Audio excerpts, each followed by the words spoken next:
The story starts with the Buzzcocks in the summer of 1976. Two college friends were inspired to put a band together by hearing the Sex Pistols. They were soon joined by two others excited by the new music, had a rehearsal and immediately gelled.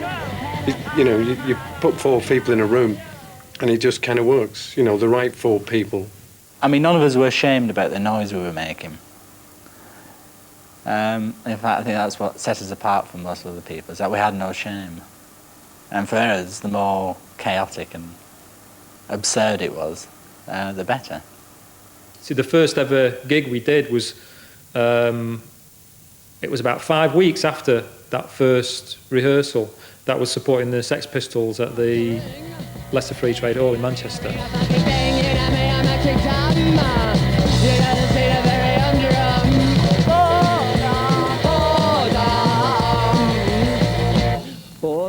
And we just, hit everything we could, and made as much noise as possible. And then we're suddenly talking to all the local kids who were like, wow, we didn't know there was a band in Manchester, It'd been like the winter of the mind for people for years, and suddenly there was a thought, The gig inspired a lot of people in Manchester. It's like somebody opening a door in a darkened room. It was really weird. It was just like that was what you wanted to do.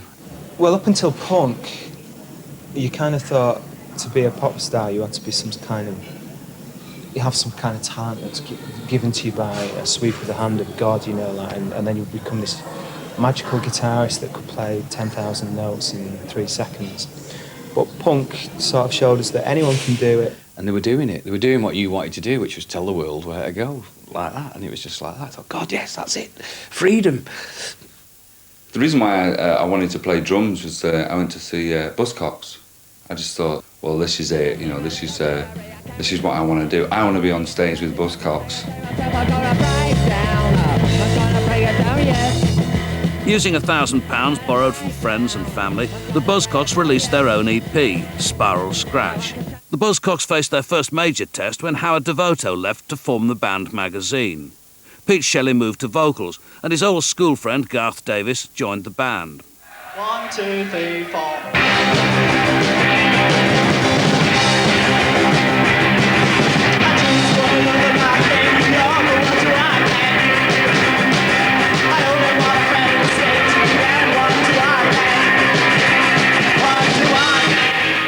Garth was amazing.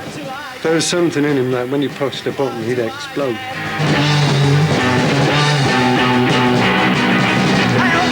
But eventually, he drank too much and got out of control, He burnt himself out to the point where his last 2 gigs, he couldn't actually... He'd come on and sing a bit and then throw the bass down and go off and then come back and do like that. So we couldn't carry on with him, Well, he didn't like gravy. So when he ordered something and they put gravy on, that was the ultimate insult. He'd go up, ask for chicken and chips, and as normal, they'd put the chicken and the chips on the plate and usually stick a few carrots and a few token peas on there and a bit of gravy or whatever. He'd wait until he got all the cutlery and he'd sit down and then he'd look at it and he says, I asked for fucking chicken and chips. Who said I wanted fucking peas? And then all of a sudden the peas would go whoosh right across the other side of the room. What do I get? Oh, what do I get? He had a lot of strange things, but I mean, he was his own person, and he wanted things the way that he wanted them. The Buzzcocks brought in Steve Garvey and at last seemed to have a settled lineup. While Joy Division was struggling to make a mark, the Buzzcocks, slightly to their surprise, had entered a golden period of hit singles. They were largely bittersweet love songs written by Pete Shelley and took the band to a much wider audience. I suppose it stopped my mum and dad asking me when I was going to get a proper job. Oh, my love again. What I say is true. Though it may sound plain, I love you. Enemies want to read the life can offer, and this isn't true love that I am sure. How can you ever let me down? How can you ever let me down? After a long period of touring, the Buzzcocks were beginning to run out of impetus. The cracks really started to show when they came back from a tour of the United States. Pete had gone off into some other world. In fact, we all had, you know.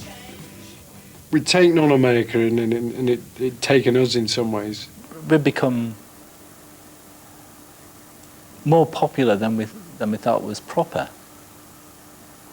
I always remember when we first started out and we'd do things, if anybody asked for my autograph, I'd ask for theirs, thinking, why do you have to ask for me? Because there's no different. But then people would go, well, why do you want mine? You'd end up having these long arguments, you know, so it just became easy just to sign. But you were signing away a part of yourself. We was living together in each other's pockets. We was either on tour or in a studio. I mean, nothing would happen in the studio till the drugs came, and then nothing had happened until we'd actually come down a little bit. So all that side of it started to take its toll after a while, you know. It's like being married to someone all the time, but being married to 4 people, you know. I got a letter, a solicitor's letter through the post, real, you know, in all this formal language that Pete has ceased his relationship with the group Buzzcocks and they're here for and all the rest of it. Those promises. Pete Shelley left the band to start a solo career. And it's like, that's it. You know, that's the way he's leaving the band. You know, he's not even going to sort of write his own letter or maybe ring us up. So if that was a bit of a kick in the pants, you know. John Maher and Steve Diggle joined forces for Flag of Convenience, John eventually leaving to start his own Volkswagen car customising business. Meanwhile, the Buzzcocks had come together again. However, they did have initial reservations. Well, the reservations were that it was relevant, but then it seemed like it was. It seemed like it had a chance of doing something. But because one of the strange things is that we hadn't gone away. The people hadn't forgotten about us. I mean, that was a very surprising thing. I had some new songs to play and Pete had some as well, so, you know, we dabbled around with a few of those and we thought, well, we've still got this contemporariness as well as our past. I always said, and I'll admit it, that there is no way I'm ever going to do a reunion because it's always been something that when other bands have done it, I thought it's a really crap thing to do, you know. John Maher needed persuading to drag himself away from his car business and go on a tour of the United States. It was a money thing for me. I come straight out and admit it. I got a bit of a wedge out of it. It wasn't massive like, but it came in handy. Probably paid for some of the gear that's in here now. John Maher felt uncomfortable in the new Buzzcocks and intended to leave at the end of the tour. The band had to find a new drummer. Mike Joyce, in between jobs after the Smiths split, got a call from his former heroes.